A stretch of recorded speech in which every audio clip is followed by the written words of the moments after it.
Hey guys, কেমন আছো সবাই? শাহিদ বলছি। নতুনদের জন্য এফএল স্টুডিও এত জেড সিরিজের তৃতীয় পর্বে আপনাদের সকলকে স্বাগত জানাচ্ছি ট্যাগবক্স ক্রিয়েশনে। আর আজকের এই ভিডিও যারা এই প্রথম দেখছেন তাদেরকে অনুরোধ করব পূর্বে যে টিউটোরিয়ালগুলো আমি করেছি সেগুলো দেখার জন্য, আর সেগুলো দেখে এই পর্বটি দেখার জন্য আমি অনুরোধ করছি। আজকের এই পর্ব এবং এই পর্বের পরে আমি যে 2-3টি পর্ব করব, এই পর্বগুলো শুধুমাত্র এফএল স্টুডিওর জন্য নয়, এটি কিউএস 5 হোক বা স্টুডিও 1 হোক বা অ্যাডোবি অডিশন হোক বা অডাসিটি হোক, অর্থাৎ হচ্ছে মিউজিক তৈরি করার যে সফটওয়্যারগুলো রয়েছে প্রত্যেকটা ক্ষেত্রে কিন্তু কাজে লাগবে। সো আমি আপনাদেরকে অনুরোধ করব ভিডিওটি একেবারে শেষ পর্যন্ত থাকার জন্য। আর বেশি দেরি করছি না, আপনি যদি আমার চ্যানেলে নতুন হয়ে থাকেন তাহলে অবশ্যই চ্যানেলটিতে সাবস্ক্রাইব করবেন আর পাশে থাকা বেল আইকনে ক্লিক করে দেবেন।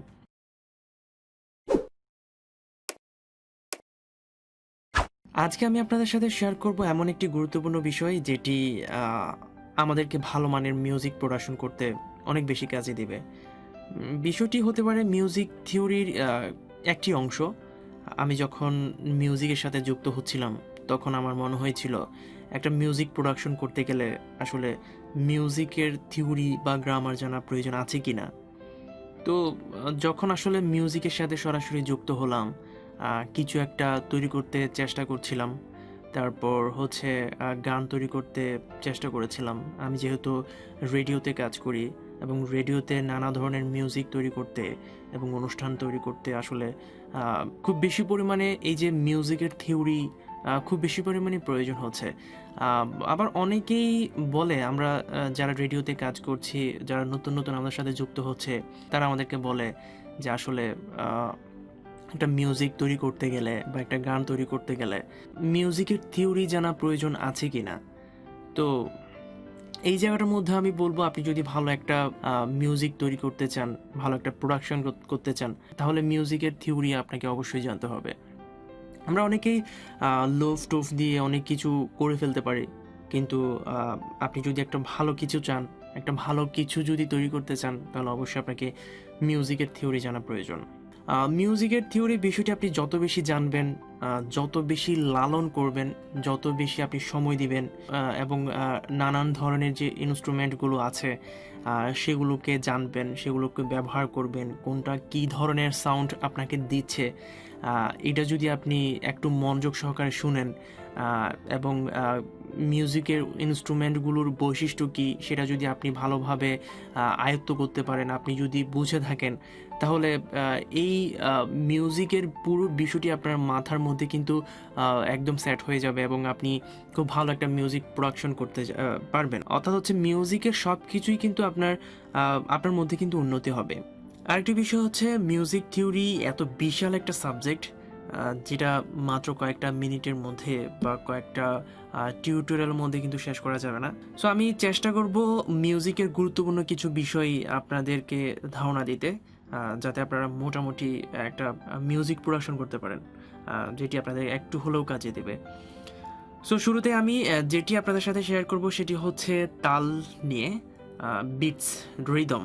আমরা যারা মিউজিকের সাথে সরাসরি যুক্ত না, এই প্রথম যারা মিউজিক তৈরি করবেন ভাবছেন বা কিছু একটা তৈরি করবেন ভাবছেন, যারা নতুন, তাদের কাছে এই মিউজিকের তাল, তারপর হচ্ছে বিটস, তারপর হচ্ছে রিদম, তাদের কাছে এই তাল, বিটস, রিদম এই বিষয়গুলো একটু হলেও পরিচিত আছেন আমার যতটুকু মনে হচ্ছে। শুরুতেই তাল বা রিদম পরিমাপ করা হয় যেটা দিয়ে, তার যে ইউনিট, এটি একটি সময়ের সাপেক্ষে প্রক্রিয়া, অর্থাৎ হচ্ছে সময়ের ইউনিটটাই হচ্ছে তাল মাপার ইউনিট। 1 2 3 4, 1 2 3 4, এই যে ছোট ছোট যে বিভাগগুলো যাচ্ছে সেটাই হলো এক একটা বিট। এই বিটের উপর ভিত্তি করে একটা গান কতটা ফাস্ট কতটা স্লো হবে সেটা নির্ভর করছে। আর এই যেমন হতে পারে 1 2 3 4, 1 2 3 4, আরেকটা যদি হয় 1 2 3 4, 1 2 3 4, অর্থাৎ হচ্ছে সেকেন্ডটাই প্রথম গানের তুলনায় কিন্তু একটু ফাস্ট হচ্ছে। আবার এমনটা যদি হয় 1 2 3 4, 1 2 3 4। এই গানটা কিন্তু প্রথম দুটির তুলনায় কিন্তু একটু স্লো, অর্থাৎ হচ্ছে একটা ভিডিওর উপরে নির্ভর করছে আসলে একটা গান কতটা ফাস্ট হবে কতটা স্লো হবে। সো এই যে পরিমাপটা, এটাকে বলা হয় টেম্পো, আর এটাকে মাপা হয় বিপিএম এ। আর বিপিএম মানে হলো বিটস পার ইউনিট, অর্থাৎ হচ্ছে একটা মিনিটের মধ্যে কতগুলো বিট যাচ্ছে। একটা মিনিটের মধ্যে যদি 60 যদি বিট যায় তাহলে 1 সেকেন্ডে কিন্তু একটি বিট যাচ্ছে। এই যেমন হতে পারে 1 2 3 4, 1 2 3 4, 1 2 3 4। অর্থাৎ হচ্ছে আমার বলার মধ্যে যদি সেকেন্ডের সাথে যদি মিল থাকে তাহলে এখানে একটি সেকেন্ডের মধ্যে একটি বিট যাচ্ছে, তাহলে এটি কিন্তু 60 বিপিএম এ হচ্ছে। যদি আমি আপনাদেরকে এফএল স্টুডিওর মধ্যে যদি দেখাই তাহলে আপনারা ভালোভাবে বুঝতে পারবেন। টেম্পোটাকে যদি আমি 60-র মধ্যে নিয়ে আসি তাহলে আপনারা ভালোভাবে বুঝতে পারবেন। 60। এবার যদি আমি মেট্রোনমটা যদি অন করি তাহলে আপনারা বুঝতে পারবেন একটি সেকেন্ডের মধ্যে কিন্তু একটা বিট যাচ্ছে।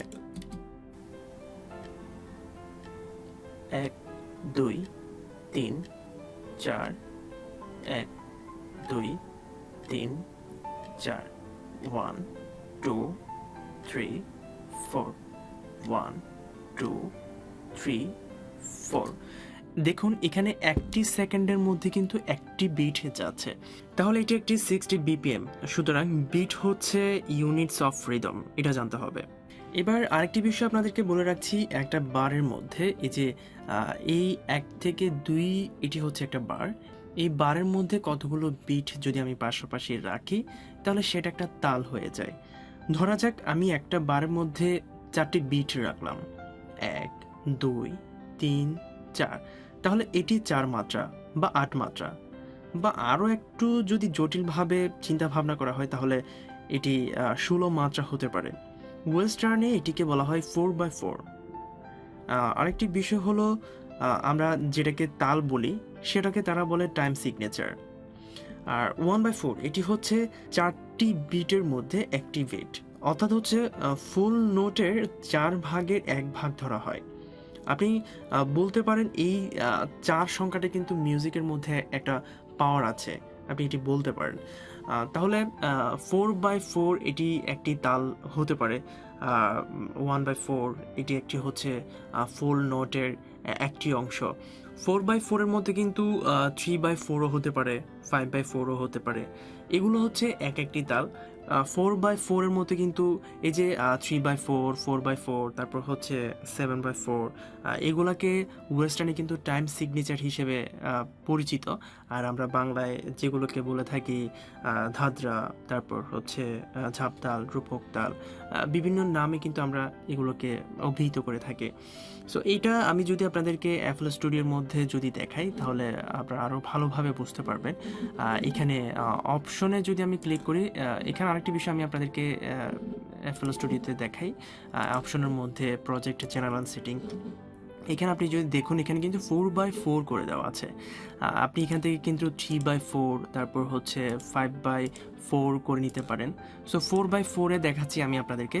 আর 4/4 কিন্তু আমাদের পরিচিত অনেকগুলো গান রয়েছে এবং 4/4-এর মধ্যে অনেক জনপ্রিয় গান কিন্তু তৈরি হয়েছে, এবং হচ্ছে বেশিরভাগ মিউজিক কিন্তু 4/4-এর মধ্যে কিন্তু তৈরি হয়ে থাকে। সো 4/4 কিন্তু খুব জনপ্রিয় একটি টাইম সিগনেচার বলতে পারেন আর কি। সো আমি যদি আপনাদেরকে দেখাই তাহলে আপনারা ভালোভাবে বুঝতে পারবেন। সো আপনাদেরকে দেখালাম এফএল স্টুডিওতে 4/4 কিন্তু করে দেওয়া আছে, আমি 4/4-এই আপনাদেরকে দেখাচ্ছি। চ্যানেল র্যাকের মধ্যে কি ক্ল্যাপ, তারপর হচ্ছে হাই হ্যাট, স্নেয়ার, এগুলো দিয়েই কিন্তু আমি আপনাদেরকে দেখাবো। প্রথমে আমি আপনাদেরকে দেখাচ্ছি, পিয়ানো রোলে নিয়ে গেলাম, আমি একটা কিক দিলাম, তারপর হচ্ছে এখানে আমি হাই হ্যাট নিয়ে যাই, হাই হ্যাট এটাকে দিলাম,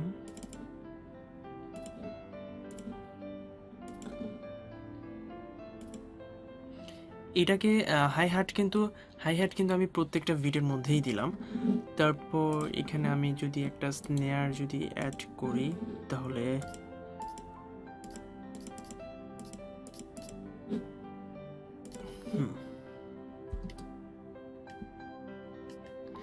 এবার এটাকে যদি আমি টেম্পোটা যদি বাড়িয়ে দিই তাহলে একটু শুনে দেখুন। যদি আমি মেট্রোনমটা যদি অফ করে দিই তাহলে আপনারা ভালোভাবে বুঝতে পারবেন। অর্থাৎ হচ্ছে আপনারা বুঝতে পারছেন এটা হচ্ছে একটা তাল হতে পারে, কারণ হচ্ছে একটি বারের মধ্যে আমি 4টা নোট কিন্তু আমি রেখেছি, এখানে 4টা বিট কিন্তু এখানে রয়েছে। সো আপনারা এইভাবে আপনাদের মতো করে তৈরি করে কিন্তু অসংখ্য কিন্তু আপনারা তাল কিন্তু তৈরি করতে পারেন। যদি আমি আপনাদেরকে দেখাই 3/4 তখন বিষয়টা কিন্তু অন্যরকম হয়ে যাবে, ক্যালকুলেশনটা কিন্তু অন্যরকম হয়ে যাবে। আমি আপনাদেরকে দেখাই ক্যালকুলেশনটা, তখন এটা কীরকম হতে পারে। 3/4 এটাকে আমি 3/4 করে দিলাম, তখন এটা কিন্তু অন্যরকম হয়ে যাবে। তখন কীরকম হবে সেটা আমি আপনাদেরকে একটু দেখাই।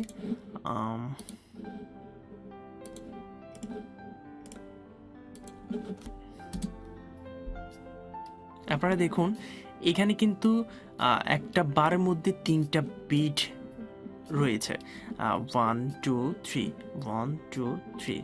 যদি আমি এটাকে যদি মেট্রোনম যদি অন করি তাহলে আপনারা বুঝতে পারবেন। এখানে এটা আমি রিমুভ করে দিই তাহলে আপনারা আরও ভালোভাবে বুঝতে পারবেন। মেট্রোনমটা এখানে তিনবারের মধ্যে কিন্তু এটা কাউন্ট করা হচ্ছে। আপনারা দেখুন এখানে কিন্তু এই 1 থেকে 2 এই বারটার মধ্যে কিন্তু 3বার কিন্তু কাউন্ট করা হচ্ছে। আপনারা আরও ভালোভাবে যদি একটু লক্ষ্য করে দেখুন তাহলে বুঝতে পারবেন। 1 2 3 1 2 3 1 2 3 1 2 3 1 2 3। অর্থাৎ হচ্ছে এখানে একটা বারের মধ্যে 3টা বিট রয়েছে, 1 2 3 এভাবে কিন্তু কাউন্ট করা হচ্ছে। 4/4 এর ক্ষেত্রে 1 2 3 4 এভাবে কাউন্ট করা হচ্ছে। আপনারা যদি বিষয়গুলো লক্ষ্য করেন তাহলে বুঝতে পারবেন। আর আপনারা যারা মিউজিকের সাথে যুক্ত আছেন তারা ভালোভাবেই বুঝতে পারবেন। আর যারা নতুন তারা যদি এফএল স্টুডিও হোক বা কিউএস 5 হোক বা স্টুডিও 1 হোক, আপনারা যখন পিয়ানোর রোল ওপেন করে দেখবেন তাহলে আপনারা ভালোভাবে বুঝতে পারবেন। 3/4টা কেমন হবে সেটা আমিও একটু দেখে আপনাদেরকে। আমি প্রথমে কিকটাকে পিয়ানোর রোলে নিয়ে যাই, এটাকে এখানে দিলাম, তারপর হাই হ্যাটটা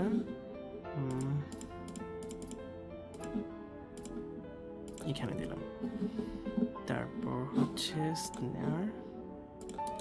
স্নেয়ারটা যদি ওপেন করে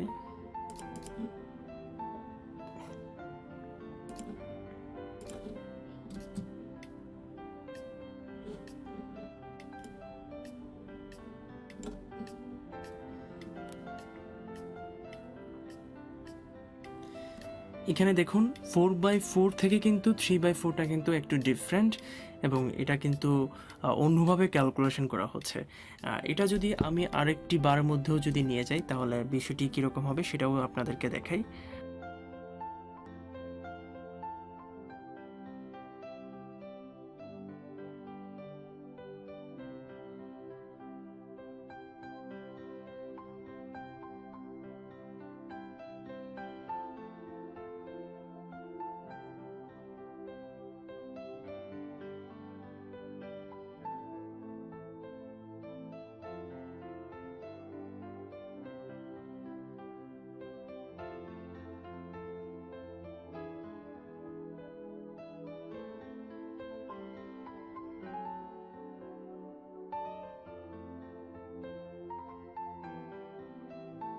সো এই হচ্ছে বিষয়, এটি হচ্ছে এফএল স্টুডিওর মধ্যে আমি আপনাদেরকে দেখালাম কিভাবে আপনি কিভাবে নিজের মতো করে তাল তৈরি করবেন, বিটস এবং রিদম এগুলা কি এবং এটা কিভাবে কাজ করে এবং হচ্ছে একটা মিউজিকের মধ্যে কিভাবে এটি কাউন্ট করা হয়, সেটি আমি আপনাদেরকে দেখালাম। আপনারা যখন গান শুনবেন, একটা মানুষ যখন গান শুনে তখন সে গানের কথা, মিউজিক এগুলা তেমন একটা আমার যতটুকু মনে হয়, আমি যখন মিউজিকের সাথে যুক্ত ছিলাম না, তখন আমি শুধু গান শুনতাম, গানের কথাগুলো শুনতাম। তারপর হচ্ছে গানের কথাগুলোর সাথে যখন একটা মিউজিক থাকে তখন শুনতে ভাল লাগে, তখন এটা ফিল করতাম। যখন মিউজিকের সাথে যুক্ত হলাম তখন আসলে এই মিউজিকের কথা যেগুলো আছে সেগুলো তো শুনতামই, তার পাশাপাশি এখানে মিউজিকের সাথে কি কি যুক্ত করা হয়েছে, এখানে কয়টি বিট যাচ্ছে, তারপর হচ্ছে এখানে কি কি মিউজিকের ইনস্ট্রুমেন্ট ব্যবহার করা হয়েছে, এগুলো সবগুলো কিন্তু আমি রিয়েলাইজ করেছি। অর্থাৎ হচ্ছে আপনি যদি মিউজিকের সাথে যুক্ত হতে চান বা যুক্ত থাকেন, তাহলে অবশ্যই একটা মানুষ যেভাবে গান শুনে আপনাকে তার থেকে একটু অন্যরকমভাবে শুনতে হবে। আপনাকে এখানে কি দেওয়া আছে, কি কি ইনস্ট্রুমেন্ট দেওয়া আছে, অর্থাৎ হচ্ছে গানের কোনখানে কি দেওয়া আছে সেটা আপনাকে খুঁজে বের করে নিতে হবে।